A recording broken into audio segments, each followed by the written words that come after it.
A mí mismo me parece ya difícil de creer que la semana próxima, si el Señor lo permite, habremos de concluir esta serie de sermones, pero en realidad ya estamos aterrizando nuestro avión. Este es el 36avo, si se puede decir así, sermón. El sermón que viene será el número 37, y con eso habremos concluido esta larga serie sobre moldeando el carácter de nuestros hijos a la manera de Dios. Y para ubicarnos en nuestro bosquejo general, debo recordar que siguiendo el plan trazado por el hermano Greg Nichols y sus exposiciones sobre la crianza de los hijos, hemos dividido nuestro material en tres grandes secciones, en tres grandes bloques de estudios. Ya tratamos con la meta que debemos esforzarnos por alcanzar, tratamos también con el método que debemos emplear para alcanzar dicha meta, y ahora estamos enfocando la manera en que todas estas cosas deben ser hechas si no queremos nulificar el efecto de nuestra labor. Recuerden, hermanos, no solo debemos tener claramente determinado cuál es la meta, hacia dónde nos dirigimos como padres, porque el que sale hacia ningún sitio, no importa qué tan rápido camine y qué tan vigorosos sean sus pasos, a la larga llegará a ningún sitio. Tenemos que tener una meta clara, definida en nuestras mentes, al igual que el método que vamos a emplear para alcanzar dicha meta. No podemos emplear los métodos del mundo, no podemos emplear los métodos de los psicólogos, no podemos emplear los métodos de la pedagogía moderna para lograr los fines que Dios nos ha trazado en su palabra. No, hermanos, Dios no solamente nos ha dicho a dónde debemos llegar, sino que también nos ha dicho cómo podemos llegar allí. Esa manera que hemos comenzado a estudiar consta de tres elementos. Dijimos en primer lugar que debemos criar a nuestros hijos en un clima de amor. En segundo lugar, en un contexto de justicia. Y en tercer lugar, lo que veremos el próximo domingo, si el Señor lo permite, con consistencia. Algunos padres no logran lo que quieren por falta de consistencia. Se cansan de hacer el bien, se cansan de pegar pelas, se cansan de dar instrucción.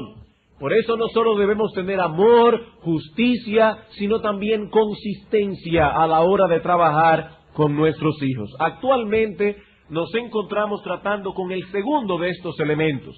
Debemos criar a nuestros hijos en un contexto de justicia. Y para esto hay algunas cosas que debemos tener en cuenta. En primer lugar, debemos cuidarnos de que el monstruo del favoritismo no asome la cabeza en nuestros hogares. En segundo lugar, debemos esforzarnos porque al establecer las reglas que han de regir nuestro hogar, estas deben ser juiciosas, justas, equitativas. Y en nuestro último sermón, hace 2 semanas atrás, comenzamos a considerar el hecho de que debemos esforzarnos también por ser justos a la hora de involucrarnos en juzgar las disputas diversas que surgen en el contexto de las relaciones familiares. Y en cuanto a este último punto, la vez pasada tuvimos tiempo únicamente para considerar 3 principios claves que en esta ocasión me limitaré a enumerar, para pasar entonces a considerar el principio que nos resta. ¿Cuáles son los principios que debemos tomar en cuenta a la hora de actuar como jueces en nuestros hogares? La semana antepasada dijimos, en primer lugar, debemos instruir a nuestros hijos para que ellos sean capaces de juzgar por sí mismos asuntos pequeños. Recuerden el ejemplo de Moisés. Moisés juzgaba todas las cosas habidas y por haber que ocurrían en el pueblo de Israel hasta que Yetro le dijo, te vas a volver loco. Debemos instruir a nuestros hijos para que ellos aprendan a juzgar los asuntos pequeños. En segundo lugar, debemos juzgar todo asunto dependiendo de Dios en oración. Debemos pedir a Dios que nos dé sabiduría para juzgar. Y finalmente dijimos que debemos escuchar toda la historia antes de pasar juicio. Hasta aquí lo que vimos la vez pasada. El cuarto y último principio que debemos tomar en cuenta es este. Debemos juzgar sin prejuicios. Debemos juzgar sin prejuicios, si queremos criar a nuestros hijos en un contexto de justicia. ¿Y eso qué significa?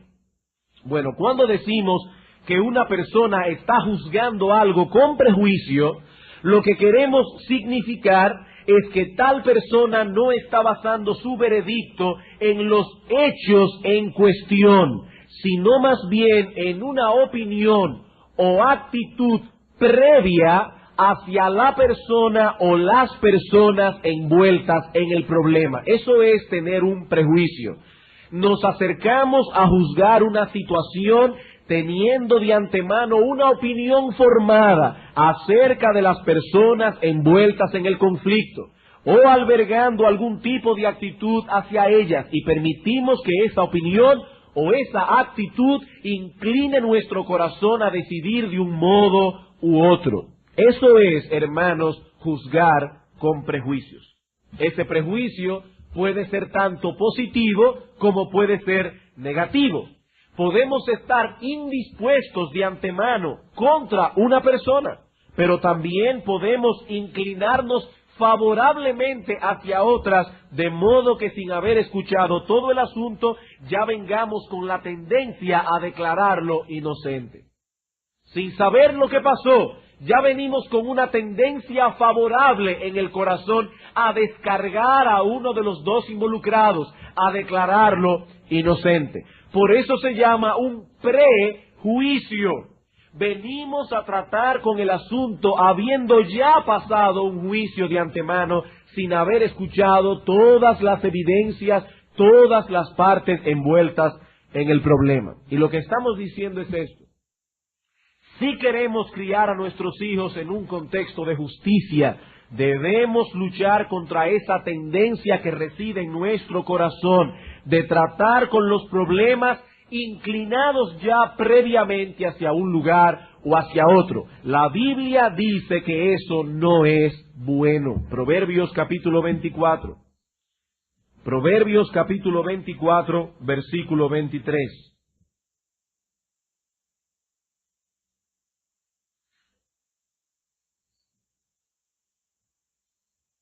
Dice Salomón aquí: también estos son dichos de los sabios. Hacer acepción de personas en el juicio no es bueno. ¿Qué es hacer acepción de personas? Venir a hacer un juicio con un corazón inclinado favorablemente hacia alguien, con la tendencia a declararlo inocente, con la tendencia a descargarlo sin haber escuchado todas las partes envueltas, sin haber escuchado todo el asunto. Dice el proverbista, eso no es bueno. Pero no solo no es bueno, sino que podemos añadir que eso tampoco es piadoso. ¿Y por qué decimos que eso no es piadoso? Porque cuando tratamos a nuestros hijos con prejuicios y por lo tanto con parcialidad, no estamos reflejando el carácter santo de Dios. ¿Y qué es la piedad? La piedad no es otra cosa que un reflejo del carácter santo de nuestro Dios. Y nuestro Dios, cuando juzga, no lo hace con prejuicios. Romanos capítulo 2. Romanos capítulo 2, versículo 6.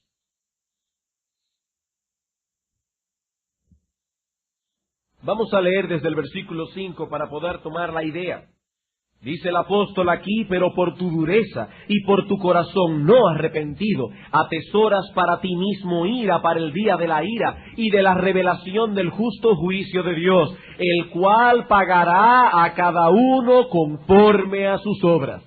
Cuando Dios llame a cada uno a cuentas y los llame a juicio, Dios pagará a cada uno conforme a sus obras. Versículo 11. ¿Por qué? Porque no hay acepción de personas para con Dios. Primera de Pedro capítulo 1, versículo 17. Primera carta del apóstol Pedro capítulo 1, en el versículo 17.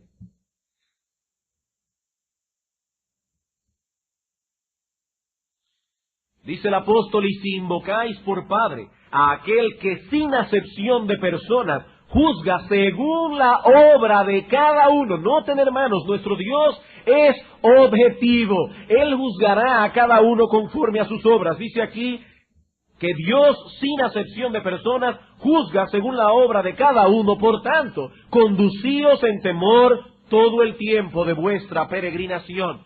Dios no ejerce su paternidad prejuiciadamente, y nosotros tampoco debemos hacerlo así. Dios no hace acepción de personas. Él no trata a algunos con favoritismo, no trata a otros con prejuicios negativos. David, el hombre conforme al corazón de Dios, el hombre que el Espíritu Santo usó para escribir un montón de salmos que tenemos en las Escrituras, pecó contra Dios y recibió su castigo, aunque fuera David.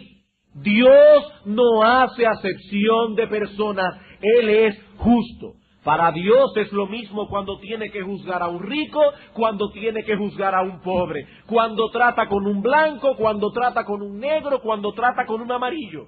Para Dios es lo mismo tratar con un pastor que tratar con un miembro de la iglesia común y corriente. Para Dios es lo mismo tratar con un bautista, con un metodista, con un presbiteriano. Todas esas cosas son irrelevantes para Dios a la hora de juzgar. En el día del juicio, lo único que Dios tomará en cuenta es el estado de nuestro corazón y las obras objetivas que emanaron de ese corazón. Así que cuando juzgamos a los hombres con prejuicios, ya sea cuando juzgamos a nuestros hijos, ya sea cuando juzgamos a otras personas o a otro grupo de personas, no estamos reflejando el carácter imparcial de nuestro Dios. Este es el principio general que quisiera establecer en vuestras mentes antes de pasar ahora a considerar algunas enseñanzas relacionadas con este asunto. Y son básicamente tres. En primer lugar, veremos ahora a partir de este momento algunas razones por las que algunos padres albergan prejuicios al tratar con sus hijos. En segundo lugar, vamos a ver dos consejos prácticos que nos ayudarán a juzgar los asuntos domésticos sin prejuicios. Y en tercer lugar, una cualificación a todo lo anterior. Vamos a ver entonces ahora, habiendo establecido nuestro principio, razones por las que algunos padres juzgan las disputas domésticas con prejuicios. ¿Por qué algunos padres tienen prejuicio? Bueno, en primer lugar, algunos padres juzgan con prejuicios porque han permitido que el favoritismo encuentre lugar en ellos. ¿Por qué lo hacen? Por favoritismo. Ya nosotros hablamos anteriormente acerca de este tema, vimos cuáles son las causas, los frutos que emanan del favoritismo y por lo tanto no vamos a extendernos mucho en esto. Pero hermanos, debemos saber que hay una relación directa entre el favoritismo y la parcialidad. El hijo favorito siempre tendrá la razón. O para no ser tan tajante, casi siempre el hijo favorito tendrá la razón. Y si hizo un mal evidente, que ya no podemos dejar de verlo por lo claro que está, entonces buscaremos la manera de justificar su acción. Buscaremos alguna causa atenuante. El asunto es que ya hay una inclinación previa en el corazón de ese padre o en el corazón de esa madre a absolver a un hijo en particular y a condenar al otro. ¿Y por qué? Todo esto no basados en información objetiva, sino más bien movidos por un sentimiento favorable hacia ese hijo especial. En los hogares donde hay favoritos, difícilmente habrá objetividad. Difícilmente habrá objetividad. El favoritismo es realmente un monstruo. Y no debemos permitir, hermanos míos, que ese monstruo asome la cabeza en nuestros hogares, porque le haremos mucho daño al hijo favorito y a los demás que reciben el daño de no ser los favoritos.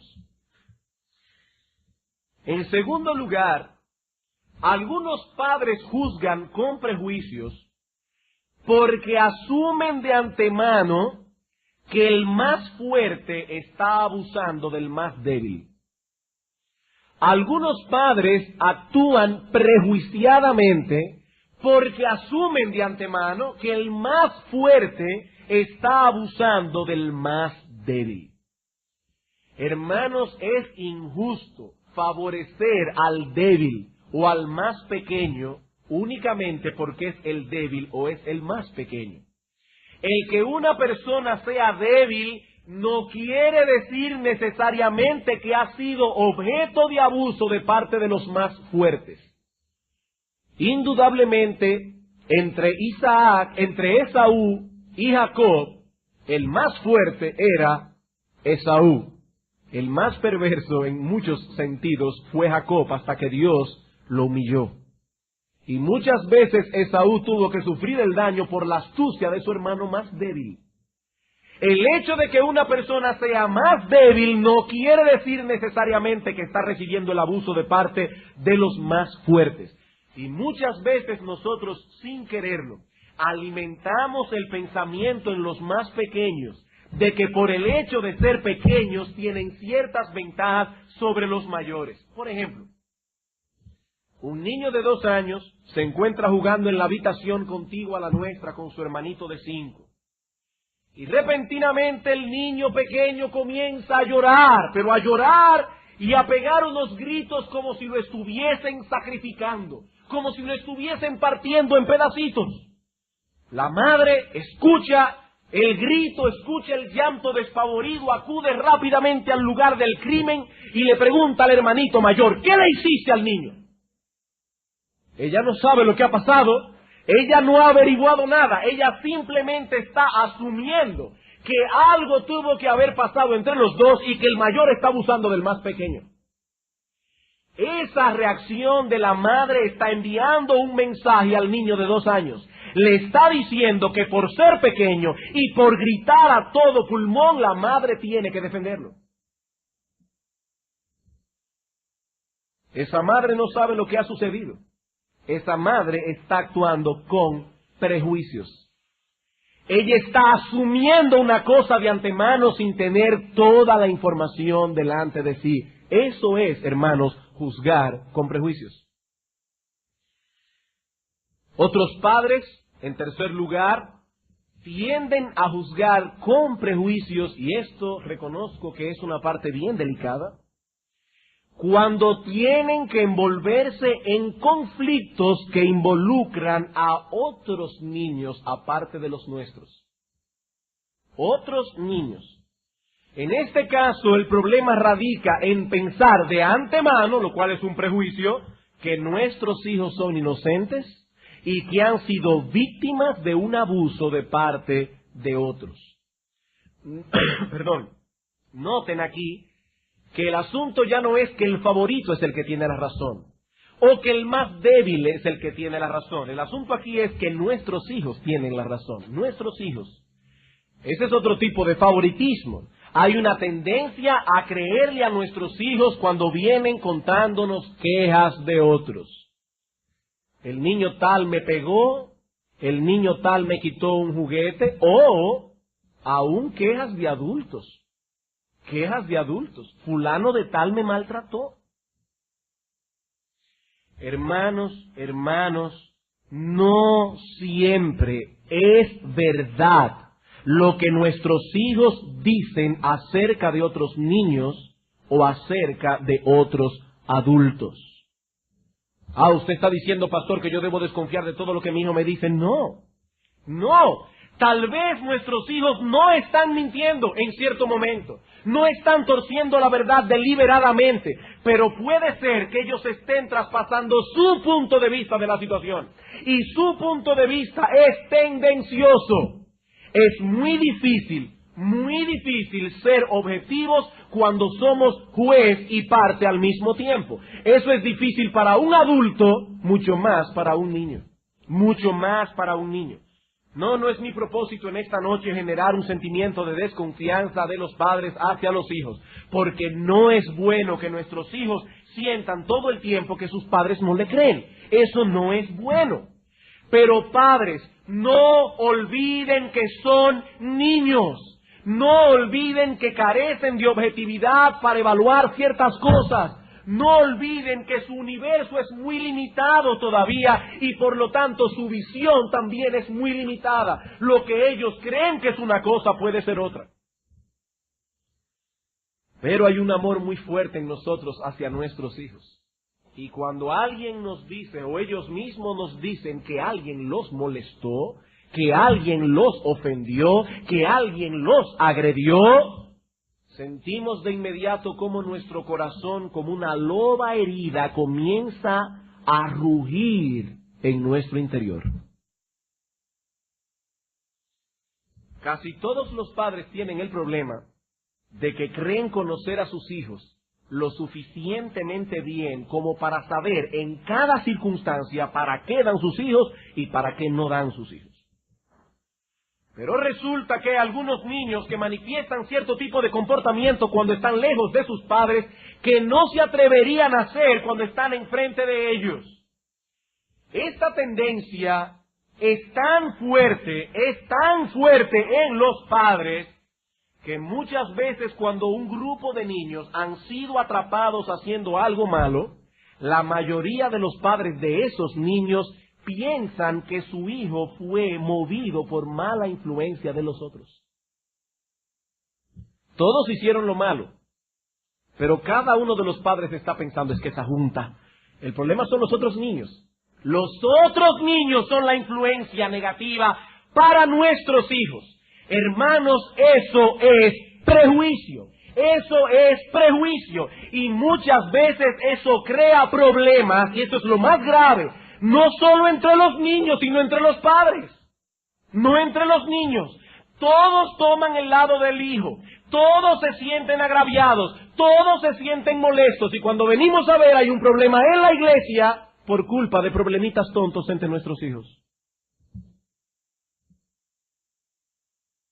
Hermanos, aquí hay muchos niños. Y los hijos de los cristianos no nacen con una naturaleza no caída. Nuestros hijos tendrán problemas entre sí. Nuestros hijos tendrán discusiones. Nuestros hijos tendrán diferencias. Nuestros hijos tendrán conflictos. Y si no aplicamos los principios que se encuentran en las Escrituras para resolver esos conflictos, las disputas terminarán alejando a los hermanos unos de otros. Debemos tener un serio compromiso con la justicia. La justicia. Debemos absolver al inocente, debemos condenar al culpable, no importa quién sea el inocente, no importa quién sea el culpable. Y debemos reconocer que en este asunto no somos muy objetivos. Hermanos, no siempre somos objetivos al evaluar a nuestros hijos, sobre todo cuando es en relación con otros. Es más, yo no voy a ir más lejos. Ni siquiera somos objetivos para evaluar nuestra propia objetividad. Todos piensan que son imparciales. Todos los padres piensan eso. En todos los años que tengo como pastor, y el 1 de noviembre cumplí 12 años como pastor, nunca he oído a un padre reconocer que tiene prejuicios a favor de sus hijos. Nunca he escuchado tal cosa. En todo el tiempo que tengo como pastor, nunca he oído un padre que diga, yo sé que yo tiendo a favorecer a mis hijos. Ni siquiera en eso somos objetivos, para evaluar nuestra propia objetividad. ¿Y saben por qué pasa eso? Porque esto no es algo consciente. O por lo menos podríamos decir no la mayoría de las veces. Esto es como el orgullo. El orgullo es una cosa tan sutil que se nos hace difícil evaluarlo en nosotros mismos. El hombre orgulloso se evalúa a sí mismo a través del prisma de su propio orgullo. Y como él se ve a través de su orgullo, se ve humilde. Él cree que es humilde. Eso es un serio problema, eso es algo muy sutil. Por algo dice Proverbios que el corazón del hombre es como aguas profundas. Eso no se ve en la superficie. Eso es algo difícil de reconocer. Generalmente tiene que venir alguien de fuera para hacernos ver lo que nosotros no podemos ver. Por eso es que en la vida cristiana nadie puede crecer sin ser amonestado. Nadie. Todos nosotros alguna vez tendremos que ser amonestados. Muchas veces. Y por eso dice Proverbios, el hombre que cuando es reprendido endurece su cerviz, pronto será quebrantado y no habrá para él medicina. Eso es una maldición, tener una defensa tan alta. Hay personas que tienen un sentido de defensa tan alto que uno no le puede decir nada. Nada absolutamente. Es una defensa terrible. Y cuando un hombre, una mujer no acepta amonestación, es muy difícil que pueda crecer en santidad. Hermanos, estemos siempre dispuestos a escuchar todas las partes envueltas en un asunto. Y más aún pidamos a Dios que nos permita evaluar toda esa información con imparcialidad. Y aquí quiero decir algo bien solemne, por lo importante que es. Nunca hagas sentir a tu hijo que la ventaja está de su parte solo por el hecho de ser tu hijo. Nunca hagas comentarios conclusivos delante de ellos que en su mente establezca la idea de que para ti el otro es culpable. De antemano, sin haber escuchado el asunto, no hagas comentario. Es suficiente que tu hijo sepa que tú vas a investigar el asunto, pero no digas nada, absolutamente nada, que pueda hacerle creer a tu hijo que ya de antemano estás presuponiendo que el otro es culpable. Porque eso es lo que alimenta en el corazón de nuestros hijos la idea de que nadie se puede meter con ellos porque papi o mami los va a defender, no importa lo que ellos hagan. Esa es la única manera en que podremos manifestar el carácter de Dios en nuestras vidas. Y no solo eso, hermanos, esa es la única manera en que podremos mantener la armonía, en que podremos mantener la unidad dentro de las familias que componen nuestra congregación. Bien, habiendo considerado las razones por las que algunos padres tienden a juzgar con prejuicios, veamos ahora en segundo lugar 2 consejos prácticos que nos ayuden a juzgar los asuntos domésticos sin prejuicios. 2 consejos prácticos. Primer consejo. Considera a cada niño envuelto en el problema, como inocente hasta que se demuestre su culpabilidad. Considera a cada niño envuelto en el problema como inocente hasta que se demuestre su culpabilidad. Muchas veces tendemos a favorecer al acusador solo por el hecho de haber venido primero a presentar su queja. No siempre la acusación hecha contra alguien es verdadera. El acusador podría estar mintiendo deliberadamente o podría estar presentando su punto de vista de la situación. Él está convencido de que él es el inocente, pero tal vez no lo es. Él no está mintiendo porque no está torciendo la verdad deliberadamente, pero él no está siendo objetivo porque él es juez y parte. Y nos toca a nosotros buscar objetividad. Recuerden lo que dice Proverbios capítulo 18, versículo 17. Dice el proverbista: justo parece el primero que aboga por su causa, pero entonces viene su adversario y le descubre. Y recuerden lo que decíamos el domingo pasado o antes pasado. Hay algunos niños que tienen una habilidad tan grande para convencer que cuando usted los oye a ellos primero, usted está convencido de que ellos son mansos corderitos y que los otros han actuado mal. No, hermanos, se le debe dar oportunidad al niño acusado de defenderse. Incluso, escuchen esto bien, incluso cuando es un adulto el que presenta la acusación. Aún en ese caso, los adultos también cometen errores de apreciación. Los adultos también se equivocan a veces al emitir sus opiniones y conclusiones. Por lo tanto, debemos escuchar al niño. Debemos escuchar al niño y considerarlo inocente hasta que se demuestre su culpabilidad. Por supuesto, eso incluye también considerar como inocente al que presenta la acusación. Ambas cosas. No debemos presuponer de antemano que el acusador está mintiendo, porque esa es la otra vertiente. O si se trata de un adulto, presuponer que nuestro hijo es inocente y que ese adulto se ha cogido con nuestro hijo. Ahí viene otra vez. Se ha cogido con el muchacho. Ya de antemano yo no escucho, ya yo sé que el acusador es culpable, que mi hijo es inocente. No. Debemos escuchar con atención al acusador y al acusado. A ambos. Ahora bien, debido a la tendencia malsana y pecaminosa que tienen los niños, muchos niños, no vamos a decir todos, pero muchos niños, a presentar falsas acusaciones y a apresurarse en sus juicios, debemos enseñar a nuestros hijos la seriedad de presentar falsas acusaciones contra otros. En la ley mosaica se contemplaba este problema. Si una persona acusaba a otra falsamente, se le aplicaba a él el mismo castigo que se hubiese aplicado sobre el acusado si hubiese sido hallado culpable. El mismo castigo. Deuteronomio capítulo 19. Deuteronomio capítulo 19. Versículo 16.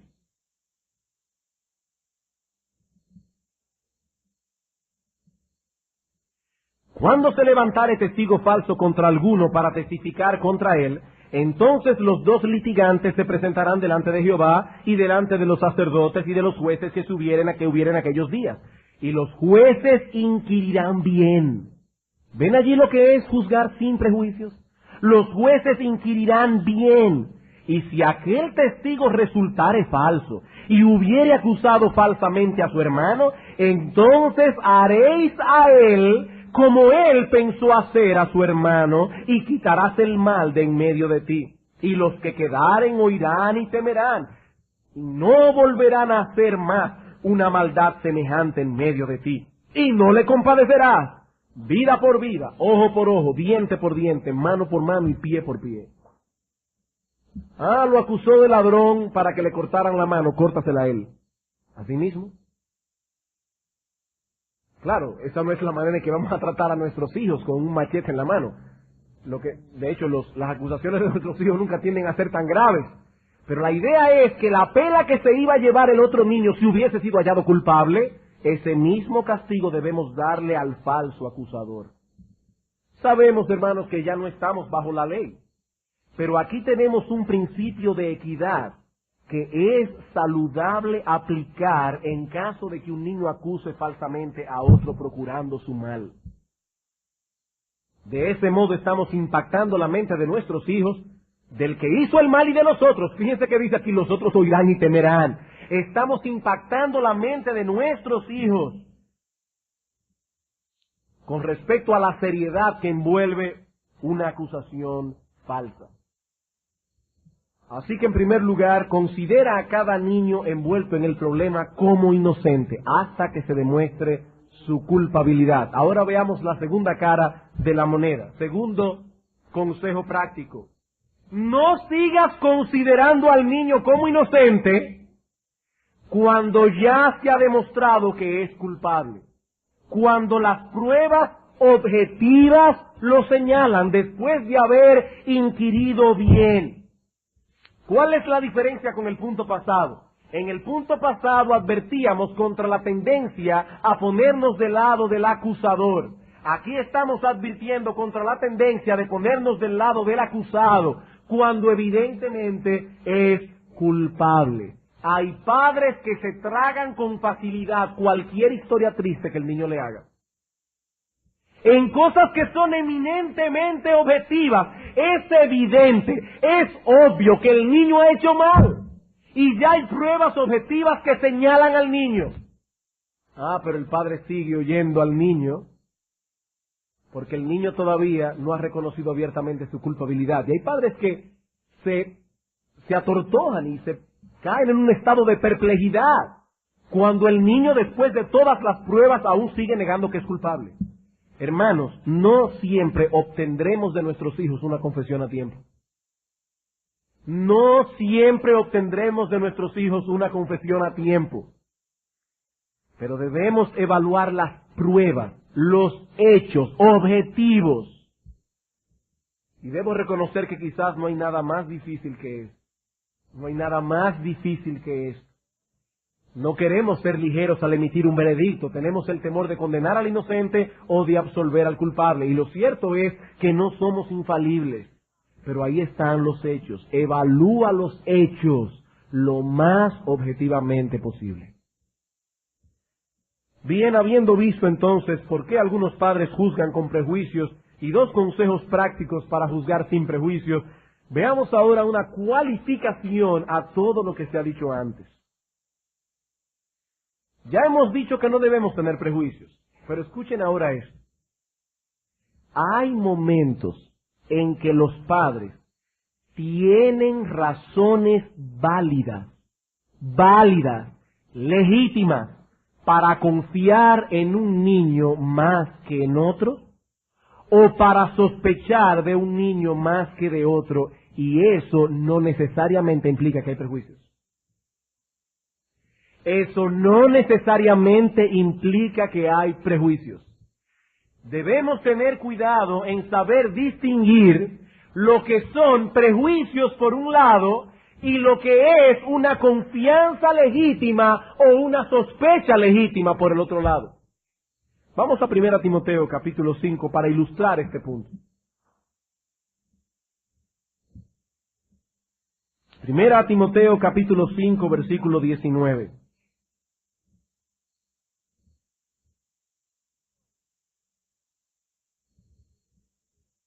Hablando aquí de los pastores, dice la Escritura, contra un anciano, y este en el contexto del ministerio pastoral, lo pueden ver, leer el versículo 17 en adelante, contra un anciano no admitas acusación, sino con 2 o 3 testigos. Dice el apóstol Pablo, ni las admitas, es que ni siquiera lo vas a averiguar. No admitas acusación contra un pastor, a no ser que hayan 2 o 3 testigos. ¿Y por qué se hace eso? Porque los pastores son muy dulces para que lo acusen de todo. Pero noten, hermanos, aquí estamos presuponiendo que del pastor del que se está hablando aquí fue elegido bíblicamente, es decir, tiene un carácter probado, es un hombre confiable y por lo tanto no debemos permitir que venga a nosotros ninguna acusación contra un pastor a no ser por boca de 2 o 3 testigos. Hay una confianza legítima, hermanos, una confianza legítima que la iglesia debe tener hacia su pastor, y eso no es un prejuicio, en este caso un prejuicio favorable. Vamos a suponer que alguien viene a usted y le dice, ¿de qué iglesia tú eres? De la iglesia fulano de tal. Ah, pero tu pastor le robó 1 cuarto a fulano de tal. Un robo es un ladrón. Claro, en este caso una acusación tan grave, usted no debe darle lugar en el corazón, pero averigüe, porque usted dice, eso no me afectó, pero usted está sentado ahí diciendo, y será verdad. No, averigüe el asunto. Pero lo que dice el apóstol Pablo es, no le des lugar en el corazón, no admitas esa acusación contra un pastor. Debe haber una confianza legítima del miembro de la iglesia hacia el pastor. Ahora bien, lo que pretendo señalar aquí no es el asunto del pastor, no. Es que hay ocasiones en que es perfectamente apropiado confiar en la integridad del individuo que está siendo acusado. Eso es lo que Pablo está diciendo. Hay ocasiones en que es perfectamente legítimo confiar en la integridad del individuo que está siendo acusado. Y eso se aplica en el contexto del hogar. Hay niños que con el paso de los años han forjado con hechos objetivos y tangibles, han forjado una reputación de integridad. Y eso no quiere decir que por eso es inocente de cuanta cosa se le acuse. No, él puede ser culpable. Siempre debemos evaluar los hechos objetivamente, pero es indudable que la integridad de ese niño, la integridad de ese joven debe ser tomada en cuenta como parte de esos hechos que deben ser evaluados, y eso no es un prejuicio. Voy a resumir esto que estoy diciendo, porque veo a algunos con cara de signo de interrogación. Hermanos, hay niños, hay jóvenes, que a lo largo de los años se han forjado una buena reputación. No son niños o jóvenes que mienten, son niños y jóvenes responsables, han forjado una buena reputación. Eso no quiere decir que el niño siempre va a ser inocente, o que el joven siempre va a ser inocente, no. Lo que estoy diciendo es que a la hora de evaluar los hechos, eso es un hecho objetivo. La integridad debe ser evaluada, y eso no es prejuicio. Ese niño, ese joven se ha ganado esa reputación con el paso de los años. Hermanos, una confianza legítima no es un prejuicio. Lo mismo que tampoco es prejuicio una sospecha legítima. Una sospecha, no estamos diciendo una acusación formal, una sospecha. Así como hay niños y jóvenes que forjan con el paso de los años una reputación de integridad, así también hay otros que se forjan una reputación de deshonestidad y una reputación mala en sentido general. Siempre están metidos en líos, son niños peleones, son niños chismosos. Y a lo largo de los años se ha visto eso una y otra vez, una y otra vez. Ah, ¿quiere decir eso que todos los chismes que se levantan lo dijo el niño? No, no, pero sí estoy diciendo aquí que la reputación de ese niño debe ser tomada en cuenta al evaluar los hechos, porque eso es objetivo. Y eso no es un prejuicio. Vamos a ver un ejemplo de la Escritura. Tito capítulo 2. Capítulo 1. Tito capítulo 1.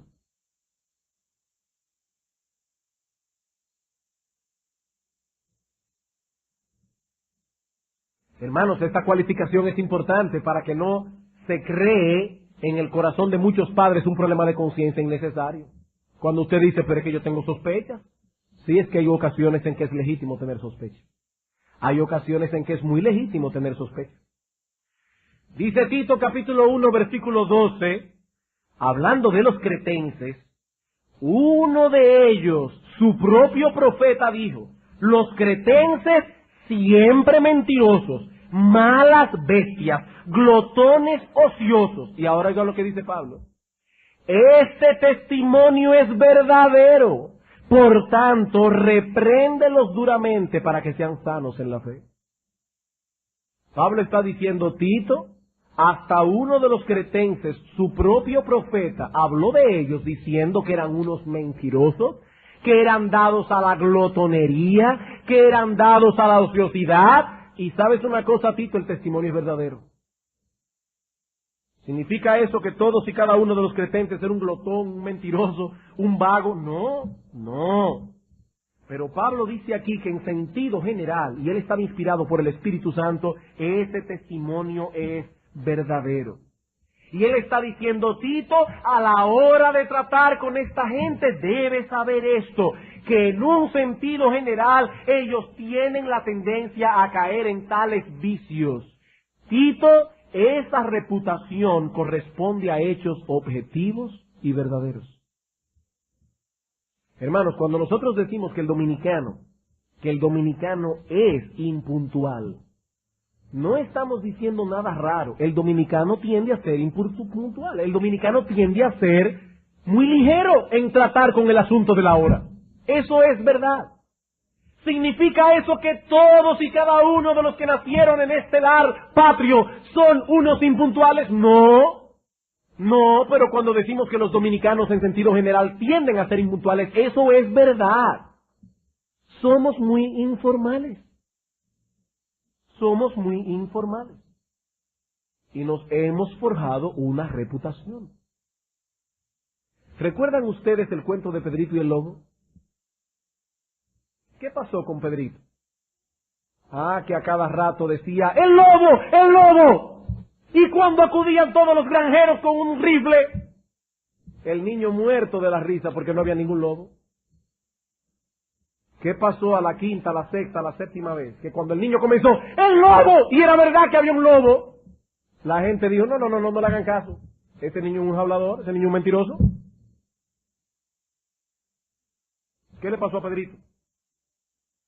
Pedrito se ganó con su conducta una reputación objetiva de mentiroso. Y a la hora de la verdad nadie le creyó y recibió el daño. Ahora, ¿se imaginan ustedes a Pedrito recriminando a los granjeros por no haber acudido a tiempo a salvarlo? ¿Tenía él derecho a acusarlos de ser unos prejuiciados?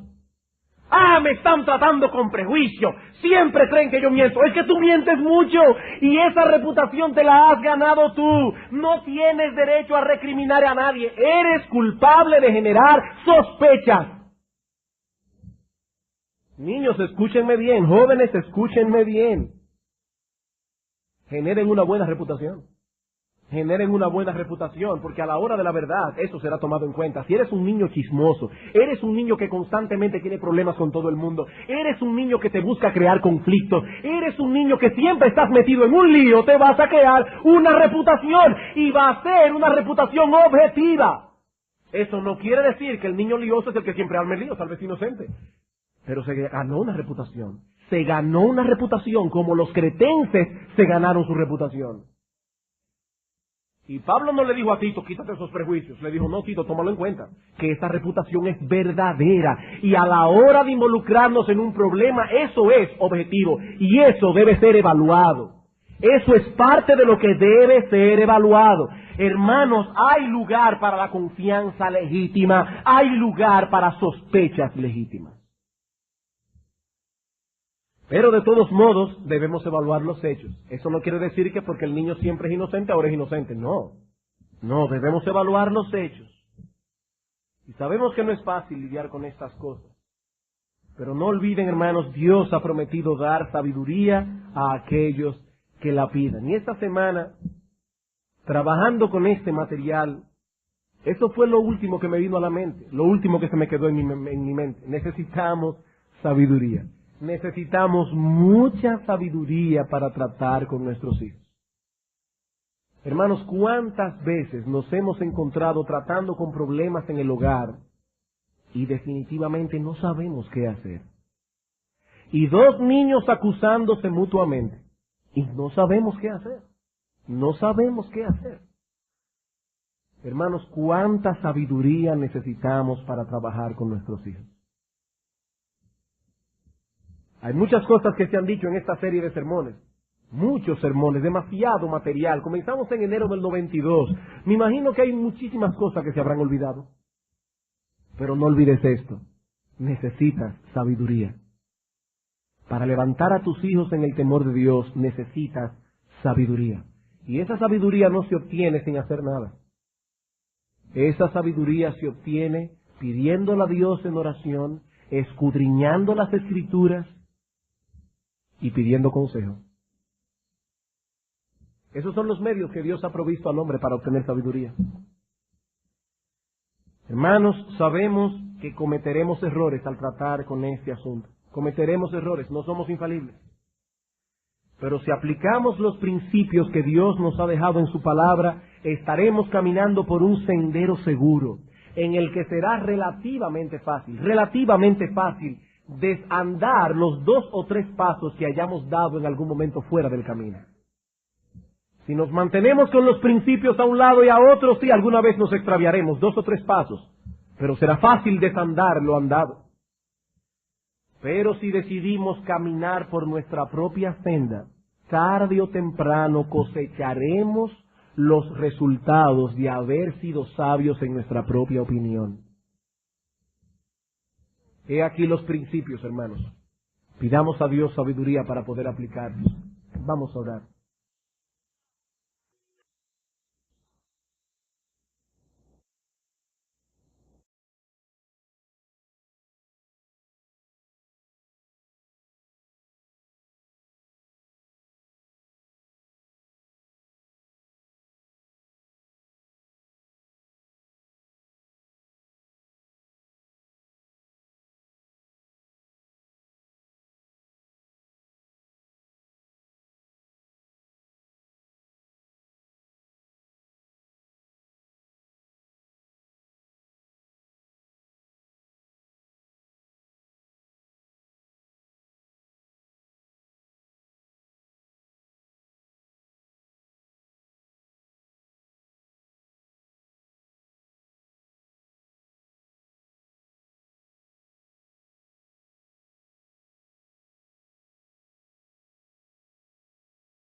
qué tan rápido camine y qué tan vigorosos sean sus pasos, a la larga llegará a ningún sitio.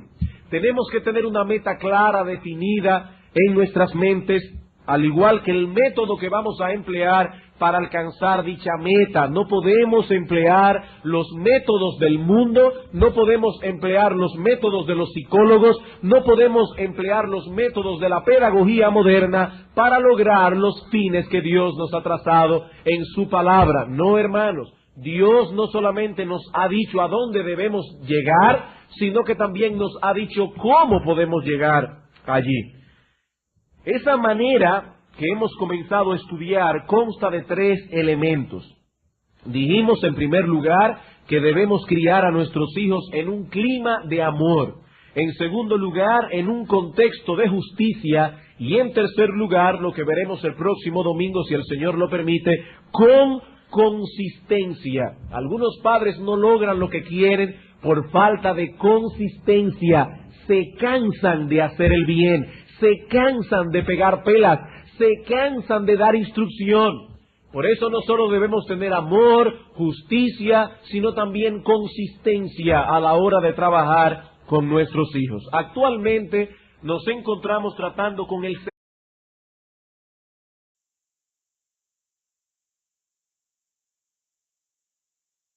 A mí mismo me parece ya difícil de creer que la semana próxima, si el Señor lo permite, habremos de concluir esta serie de sermones, pero en realidad ya estamos aterrizando nuestro avión. Este es el 36avo, si se puede decir así, sermón. El sermón que viene será el número 37, y con eso habremos concluido esta larga serie sobre moldeando el carácter de nuestros hijos a la manera de Dios. Y para ubicarnos en nuestro bosquejo general, debo recordar que siguiendo el plan trazado por el hermano Greg Nichols y sus exposiciones sobre la crianza de los hijos, hemos dividido nuestro material en 3 grandes secciones, en 3 grandes bloques de estudios. Ya tratamos con la meta que debemos esforzarnos por alcanzar, tratamos también con el método que debemos emplear para alcanzar dicha meta, y ahora estamos enfocando la manera en que todas estas cosas deben ser hechas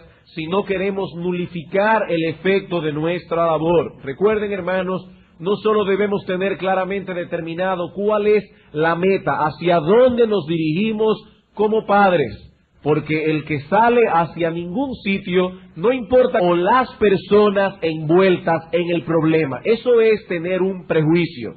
Nos acercamos a juzgar una situación teniendo de antemano una opinión formada acerca de las personas envueltas en el conflicto, o albergando algún tipo de actitud hacia ellas, y permitimos que esa opinión o esa actitud incline nuestro corazón a decidir de un modo u otro. Eso es, hermanos, juzgar con prejuicios.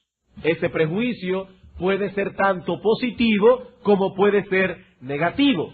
Podemos estar indispuestos de antemano contra una persona, pero también podemos inclinarnos favorablemente hacia otras, de modo que sin haber escuchado todo el asunto, ya vengamos con la tendencia a declararlo inocente. Sin saber lo que pasó, ya venimos con una tendencia favorable en el corazón a descargar a uno de los dos involucrados, a declararlo inocente. Por eso se llama un prejuicio. Venimos a tratar con el asunto habiendo ya pasado un juicio de antemano, sin haber escuchado todas las evidencias, todas las partes envueltas en el problema. Y lo que estamos diciendo es mismos asuntos pequeños. Recuerden el ejemplo de Moisés. Moisés juzgaba todas las cosas habidas y por haber que ocurrían en el pueblo de Israel, hasta que Yetro le dijo: te vas a volver loco. Debemos instruir a nuestros hijos para que ellos aprendan a juzgar los asuntos pequeños. En segundo lugar, debemos juzgar todo asunto dependiendo de Dios en oración. Debemos pedir a Dios que nos dé sabiduría para juzgar. Y finalmente dijimos que debemos escuchar toda la historia antes de pasar juicio. Hasta aquí lo que vimos la vez pasada. El cuarto y último principio que debemos tomar en cuenta es este. Debemos juzgar sin prejuicios. Debemos juzgar sin prejuicios si queremos criar a nuestros hijos en un contexto de justicia. ¿Y eso qué significa? Bueno, cuando decimos que una persona está juzgando algo con prejuicio, lo que queremos significar es que tal persona no está basando su veredicto en los hechos en cuestión, sino más bien en una opinión o actitud previa hacia la persona. Segundo de estos elementos, debemos criar a nuestros hijos en un contexto de justicia. Y para esto hay algunas cosas que debemos tener en cuenta. En primer lugar, debemos cuidarnos de que el monstruo del favoritismo no asome la cabeza en nuestros hogares. En segundo lugar, debemos esforzarnos porque al establecer las reglas que han de regir nuestro hogar, estas deben ser juiciosas, justas, equitativas. Y en nuestro último sermón, hace 2 semanas atrás, comenzamos a considerar el hecho de que debemos esforzarnos también por ser justos a la hora de involucrarnos en juzgar las disputas diversas que surgen en el contexto de las relaciones familiares.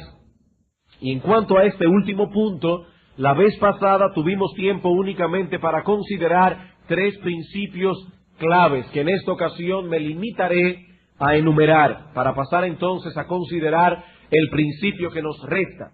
¿Cuáles son los principios que debemos tomar en cuenta a la hora de actuar como jueces en nuestros hogares? La semana antes pasada dijimos, en primer lugar, debemos instruir a nuestros hijos para que ellos sean capaces de juzgar por sí mismos